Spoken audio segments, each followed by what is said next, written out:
words. Mother, Father God, we thank you for your presence.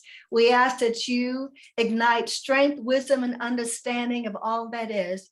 As we move this shared time together, may our hearts and minds be open so that we may share and receive in all the messages that are there for us for our mutual growth.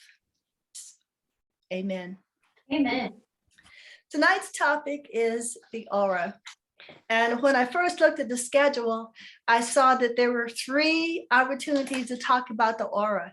And so I was very sure that by the time I got to the end, there would be nothing left to talk about. But even though we covered a lot and I started to look at the depth of what's involved with the aura, I saw that even tonight, of course, there'll wind up being some things that I wind up repeating because it's all one big connected ball. There's so many aspects and so many things to learn that what I really wanted to do was end up with introducing some ideas. Many different ones will have heard these different things about it. And also, all the time that we're talking, start to think about the aura on a very personal level, our own personal aura, being able to tune into it and feel it. And we'll discuss some of the situations where we are, in fact, adjusting our auras to expand or contract depending on the situation. And we just may not be thinking about it, so consciously, so automatic is it. I'll start by saying the greater includes the lesser. And that's because auras can be spoken of in spiritual terms, by paranormal groups, or in scientific ways. And so, each one may or may not agree. You can be paranormal without being spiritual. You can look at auras and measure them with your instruments from a scientific standpoint without being spiritual. And yet it exists. And, as we often say here, it is. So, believe it or not, it is. Now, there are many terms for aura. Some healers, like pranic healers, that believe in clearing the aura, using the prana or the energy that permeates all things, will refer to it as a bioplasmic field. And others, scientifically, when they're thinking about it, they may be talking about the electromagnetic field that surrounds not only us, but all things.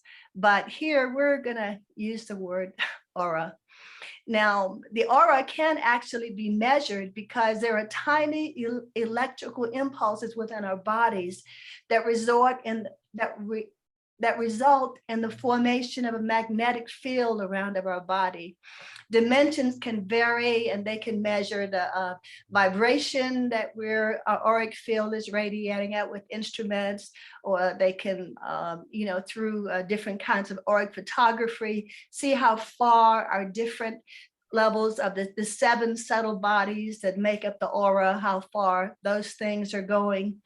And we know that even though, yes, we can verify with photography and instrument measurements the dimensions of the aura right now, that there were always people who could see the aura. We can look at early cave drawings, ancient civilizations all around the world, and you might see pictures depicted of humans and animals and plants just surrounded by the aura. And in some cases, there are times in early religions where even before Christianity, you would have people who were depicted with an auric field and then also with the halo up top. Now, that led to a couple of beliefs. One, some people felt that you needed to be divine, not just our own inclusive part of the divine, but you needed to be very spiritual or something in order to earn a halo. Of course, now we know that we all are one and part of a bigger picture. In the beginning, scientists had some ideas, and they, as early as 1891, there's a woman, that early Tesla, Nikola Tesla, who had decided to try to figure out a way how to photograph the aura. Then in 1939, there was a breakthrough by this guy, Semyon Kirlian, I think that's how you pronounce it. And he developed a way of seeing, photographing visible auras around different objects. Now, this happened by accident. Simon Kirlian was a rather famous, skillful electrician, and he used to be called on to fix lab equipment. And he happened to be working someplace, and he saw a demonstration of a high frequency electrotherapy device. And he noticed that there was a small flash of light between the machine's electrodes and the patient's skin. And he was curious about that. And then he really wanted to figure out how to do it and how to reproduce that and understand what it was. Well, over a 10-year period, he and his wife experimented and found a way to capture the images of light surrounding all kinds of objects.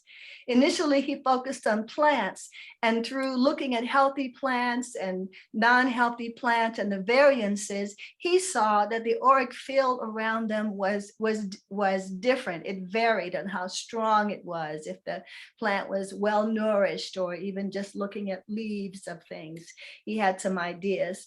And so he partnered with lots of people who were really interested in seeing if they could detect plant diseases that were not otherwise detectable.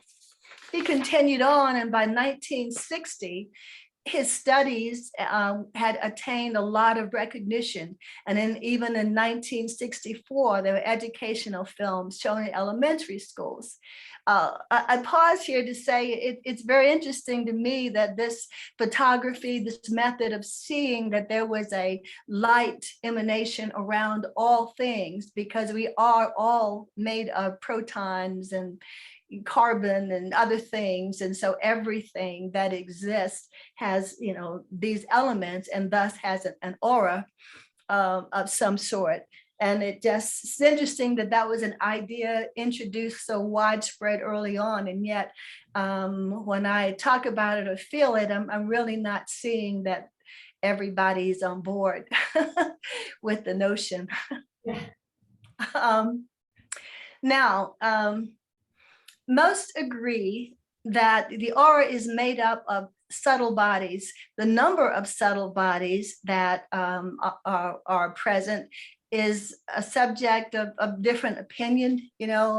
Some philosophies think there are 3 subtle bodies, each one closer and headed outward, surrounding the body as it goes. Some say 4, some say 5, some say 7.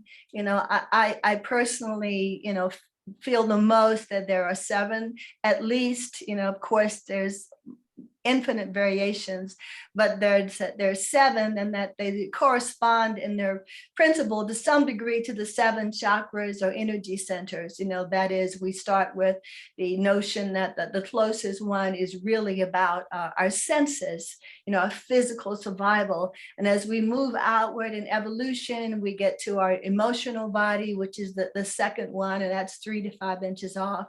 And then we get to the astral body, or etheric body. And that's actually looking at a layer where it's tied to our thinking and logic patterns, and it stores our past experiences here, our beliefs, our memories. Our conscious mind is usually operating on this level. And then we move to the spirit. The third, that was the mental aura layer. The fourth is the spiritual or astral body. And here is where our karma hangs out. We store information about past, present, and future experiences.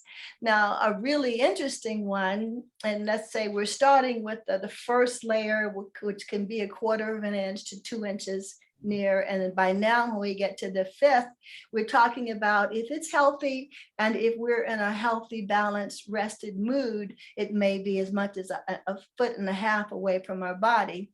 Now, some people call the 5th layer the esteric body, ESTERICH body.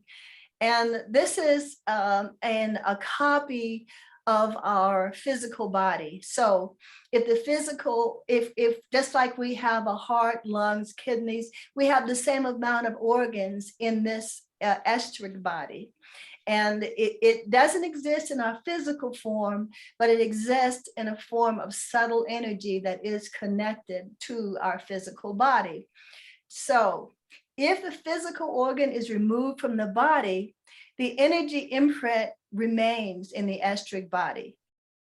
And so this is why you get people who have amputation and yet they still feel the presence of it, because in their etheric body or energy body, the template is already set. And to a degree, you know, the energy profile is still wanting to fulfill that. Now, the Carolean photography, one of his experiments with plants was so interesting because he would take big leaves of healthy plants and he would get a nice, you know, bright imprint all the way around of the aura of that leaf. And then he wanted to look at things and see, does it look different if the plant is dried up or if it needs to be watered? And yes, it did. That was a diminished energy. Now, one other test he did, though, was he took a healthy leaf and then he cut a piece of it off. And when he put it under his, you know, on his metal plate to photograph it, it still had the same full, complete imprint, because that is, you know, just how one of the wonders of the subtle bodies of the aura. When we move along, we get to the 6th level. And that's where we start to have our intuition, and that's a little further out in our bodies. And that's where we start to link, you know, to more sensitivity, a deeper level of awareness. And at the 7th level, unconditional love exists. All the other bodies exist. The link to divine acceptance, you know, is our 7th body. And the thing to know is that even though the auric profile of objects exist, it doesn't change. Ours does. If we're rested, if we're comfortable where we are, it's going to be brighter.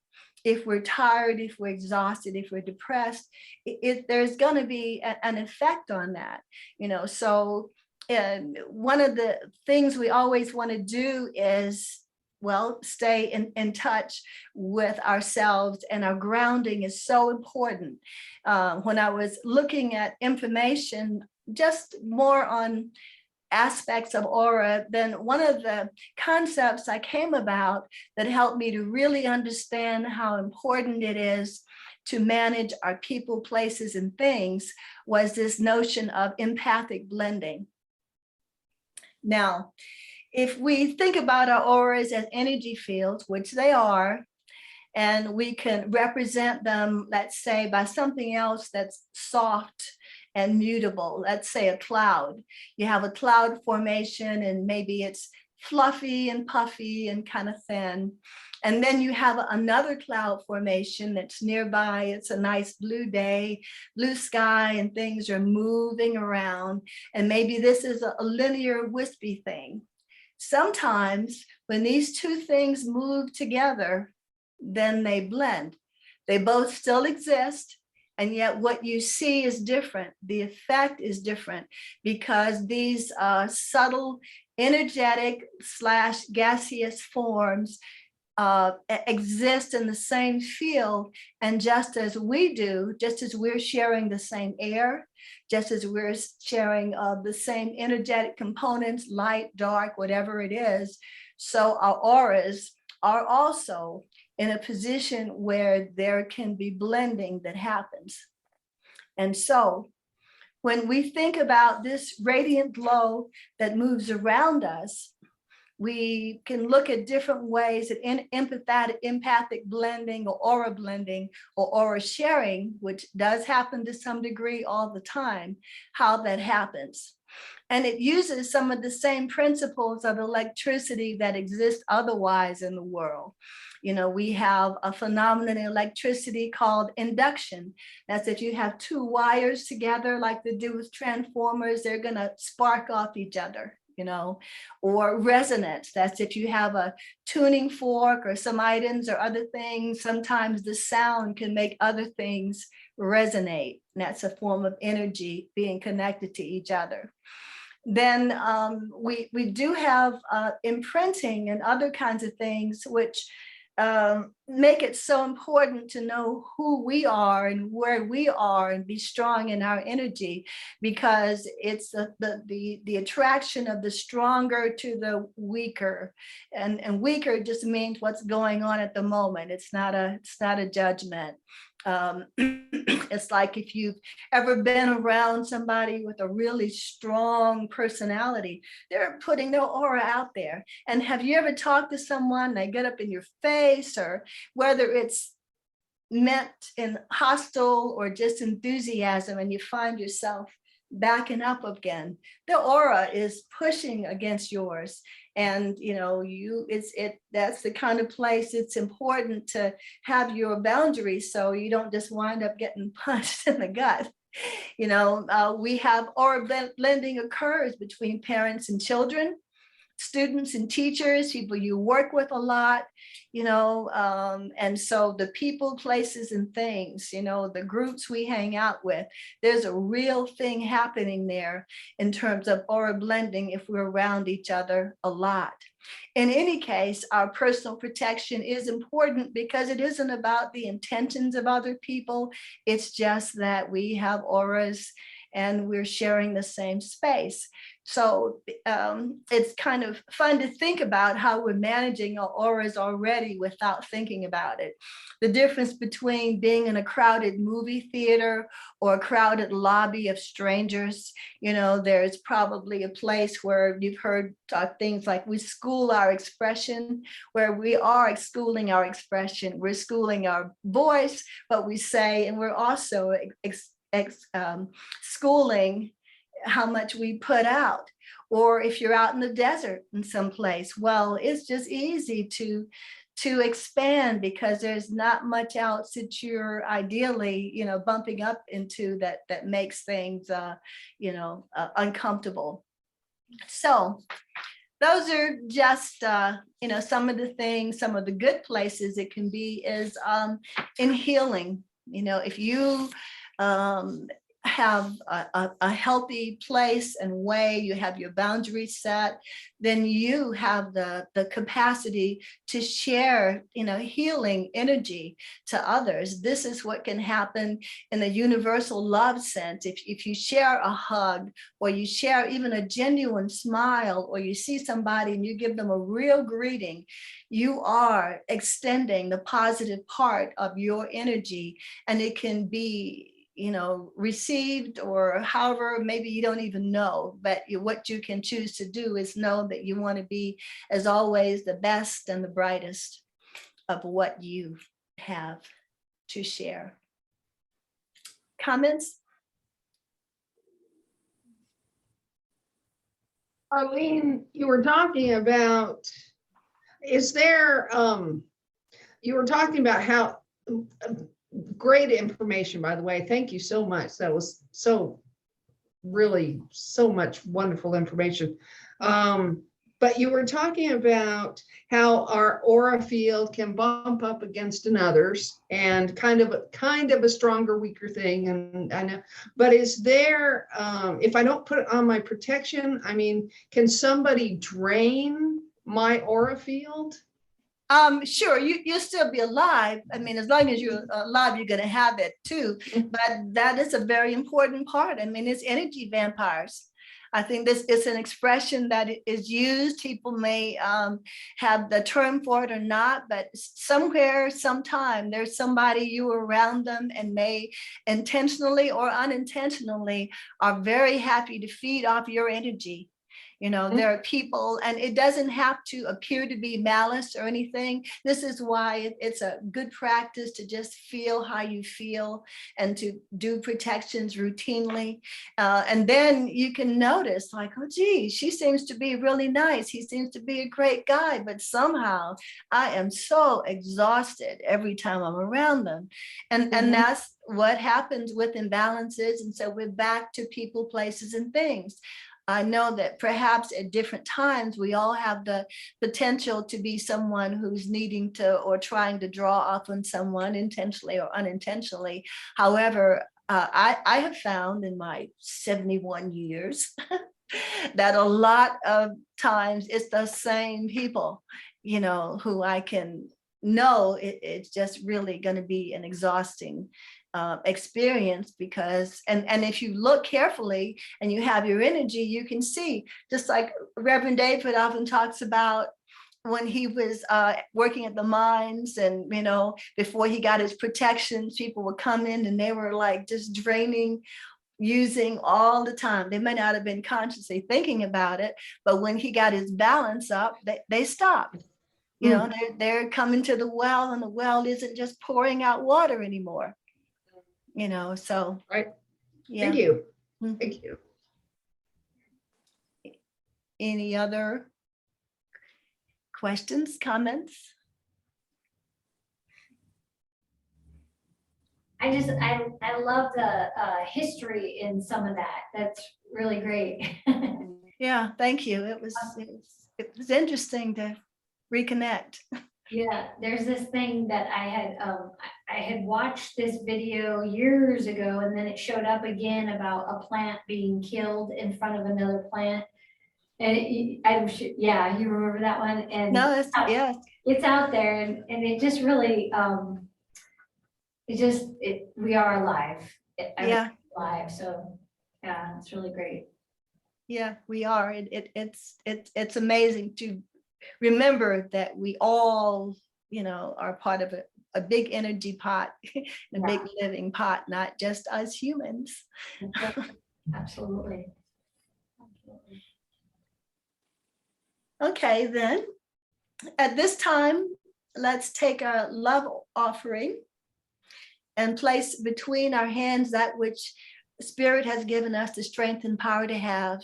Those of us who are contributing on Zoom, the chapel thanks you, and we are grateful, understanding that as we give, we are honoring the law of tenfold return for that which we have given freely from the heart for the support of this mission. So be it. Okay. Now we're gonna take a moment and we're gonna do our meditation. And as we do it, really let's feel ourselves.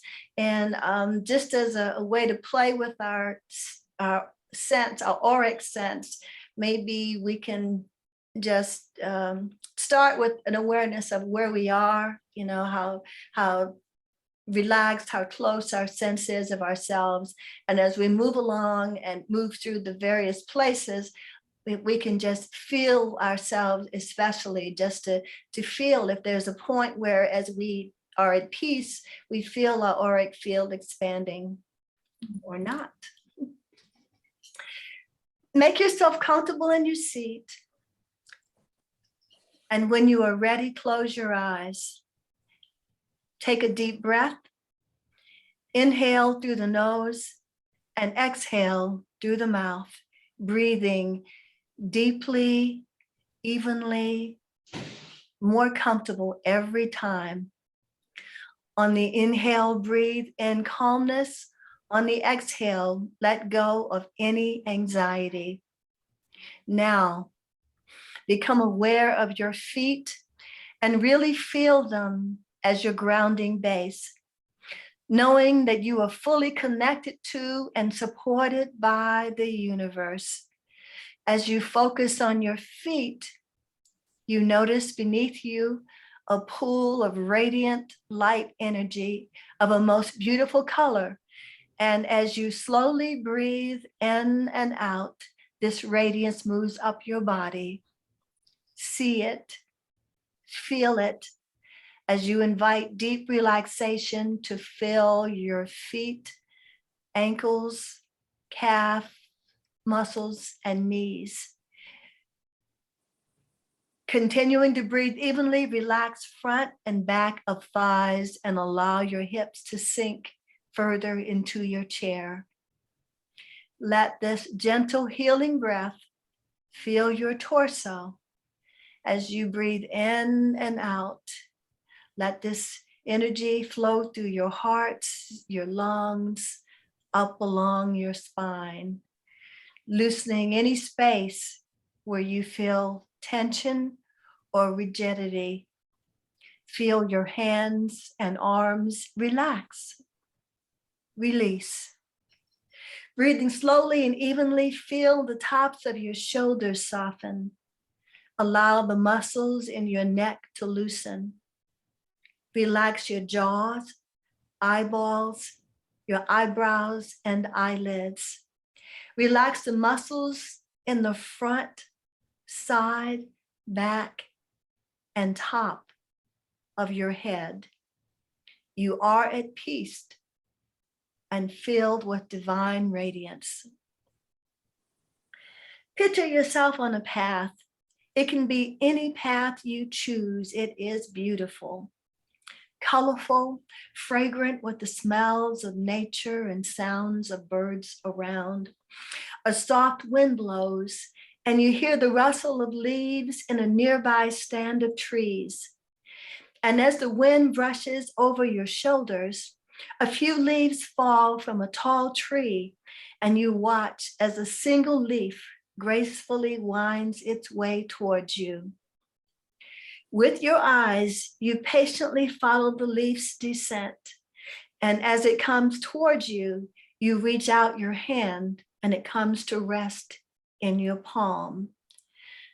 The leaf is warm and more solid than you thought. At this moment, you hear the melodic bubbling sounds of moving water.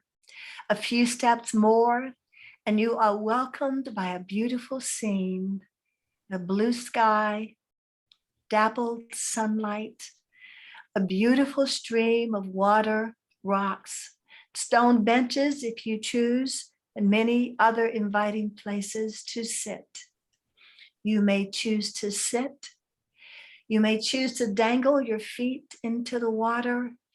You may choose to immerse yourself, breathing freely, all systems operating, and you are at peace.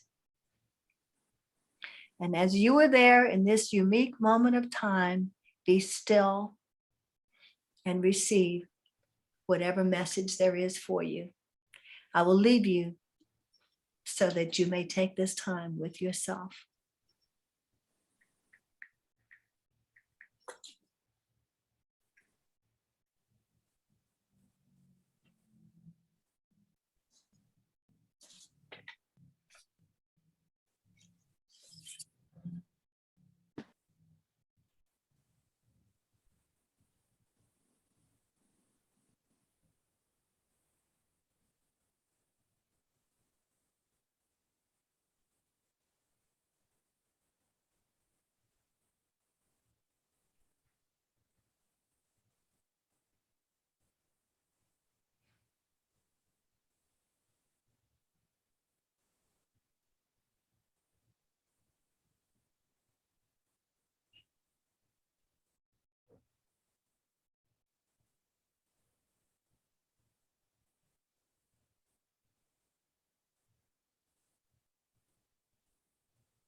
Now, you take a breath and attune to everything that's around you.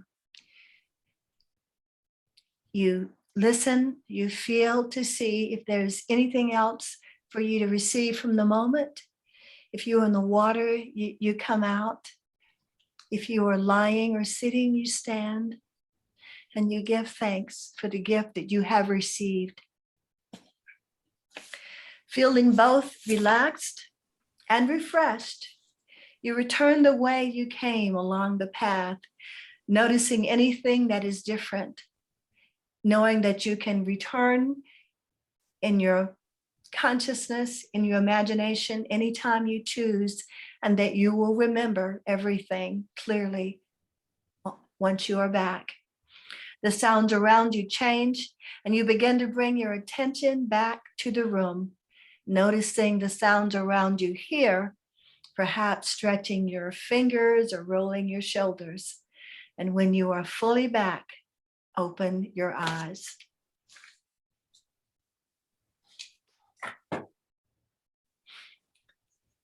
Okay.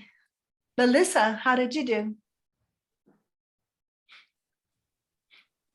It was a really nice experience this evening to take that moment of the guided relaxation. I sat on a bridge over the stream and had the words gratitude and compassion came to me over and over again, which is appropriate for sort of the quantum questions I'm asking of life right now. And the guiding of the answers will be found when the situations are approached with gratitude and compassion. It was really nice. Thank you. And thank you for sharing that sentiment. Yeah. Reverend Jennifer. Thank you. That was a lovely meditation. And I had the sense that my aura was kind of like waving. Mm-hmm. And it was real interesting. And then I had this sense that those auric colors were not just around me, but they were going through me like a rainbow. They like rainbow stripes across my body. Mm-hmm. That was very interesting. And as I was sitting in that, I was given a message that I am to replace the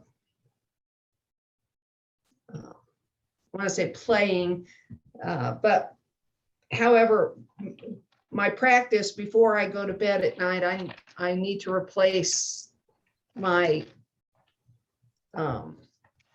solitaire time, let's put it that way, with doing my daily checklist that we used to do during Metaphysical Principles. We had this checklist to do to review our day. And I got a message from Spirit that I need to put that into my practice in place of this other thing that I was doing. It will allow me to identify some of these energy draining groups I may be with, or people. Mm-hmm. And just to be aware, not necessarily that I need to stop being in those locations, but just to know and ensure that my protection's on before I go there. And that will also help my physical health as well right now. So thank you very much. Yeah, thank you for that. Well, reminder, I think and one of the last weeks it was talking about how you change yourself, you change your experience. You know, I mean, so that is exactly that, you know, if you make those changes, then things will change. Yes. Amy? Well, you do? mine was very peaceful this time. I did not go in the water this time. I just lay out of the water. And I did not receive any messages. No one visited. It was just all peace and all calm. And then when you called us back and you asked us to stand up, I stood up, brushed myself off, and was ready to get back. Yeah, that sounds good. I want to go there. Yeah. I'm getting your name, Tracy. Tracy. Yes. Tracy. Mine was very peaceful. Looked at the leaf a long time, and I've been having all these tree visions lately. And I think because we're trying really hard to make decisions on places and making some changes and things. The message I got, there was nothing. It was in a dark room, just sort of holding the leaf, very calm. And I just kept hearing from your class, you all saying, just be loose, quit trying to make it happen. You're trying to make all these decisions come clear. And like it kept saying, just shut up, meaning not in a bad way, just kind of almost laughing, just relax. You're not good, you cannot force it. You're going to have to be just enjoying the moment. And so I could feel my body sort of take a shift. Mhm. Into sort of that letting go instead of trying to control. So I think it's positive. Yeah, thank you. That kind of energy, both of you, one just being peaceful and free and comfortable, and then also consciously letting go. Those are kind of the things that we do that brighten our aura. Those are the kind of things that really make it so that it's uncluttered, it's clear, and when we are that, then we're not we're only contributing to the flow, and that's the flow of clear energy, the flow of color, the flow of non-restriction, and that's really a very powerful thing. I know one of the hardest lessons, which is supposed to be the easiest, is one of the laws of the universe, the law of least effort, because then you're not muddying the waters with, stirring the cattle around and all that. Yeah. Reverend Angie. Yeah. How did you do? So the color that I had was I use this color a lot in my protection, and you had mentioned being in stepping on that color or something of that sense. And I went over with the leaf in my hand, I went over to the water and I put the leaf in the water. And I started to, before I got in the water, I started to pay attention to the aura. And I started to see the aura start to expand more and more. I was just creating my aura going further and further out because I was by myself. And so I was about halfway in the water. And if anyone knows the story about Kalani, he shows up in the pool of water because he's all about waterfalls, right? So he says, well, look at that aura of yours. And I started to observe the aura and I was expanding it out so far. And it started with that color that you mentioned about a color. And that color started to expand out. And it started to connect with the trees and the plants and the grass and became all one thing. And it was mentioned, I don't know who was saying it, but Spirit was saying, you are all that is, and look at how wide it could go, how far it could go, and you're alone, so you can do it, just do it. And so I just stretched it out as far as it could possibly go and feel that vibration and just stayed in that. And then when you started to have us come on back, I just started to bring it right back, just like I was doing some kind of qigong. I brought it all and got out of the water, and it was such an amazing energetic feeling of healing. So thank you for that. Yeah, the qigong image, that is so correct, because our breathing is another way, when we're consciously breathing freely in and out, just as our physical body is expanding in our lungs and we're bringing in connection to the universe, releasing, then, it also is helps our aura to stay clear and clean. Yeah. Reverend David, ooh, how'd you do? Hey, okay. The symbols that I got today were expanding. Mhm. And the things that I'm going to be teaching in the next few months are going to be expanding. I've already started doing some of that, even in this class, that some of the classes I've done already, I haven't ever done before. So thank you for getting that in my aura and kicking it out. Thank you. Thank you. We'll all enjoy. Okay. Thank you all, for sharing. It's always so wonderful to hear and feel, both the unity and yet the individuality. It makes for a real nice auric pool. Now, let's, Nice to see how much you've grown in the class well, you're giving here. thank you. The chapel is a place, if you hang out for a bit, you're gonna get some growth. Right. Yes. So let's say some thanks words. Mother, Father God, we thank you for allowing us to come together here today. As we move along our journey, we ask that your infinite light of healing and protection surrounds us. May we move forward with increased kindness and understanding of ourselves and those we meet on the path. Amen. Amen. Amen. Thank you again, Arlene. Thank Thank you. Thank you. See you next time. We'll see you next time. Okay. All right.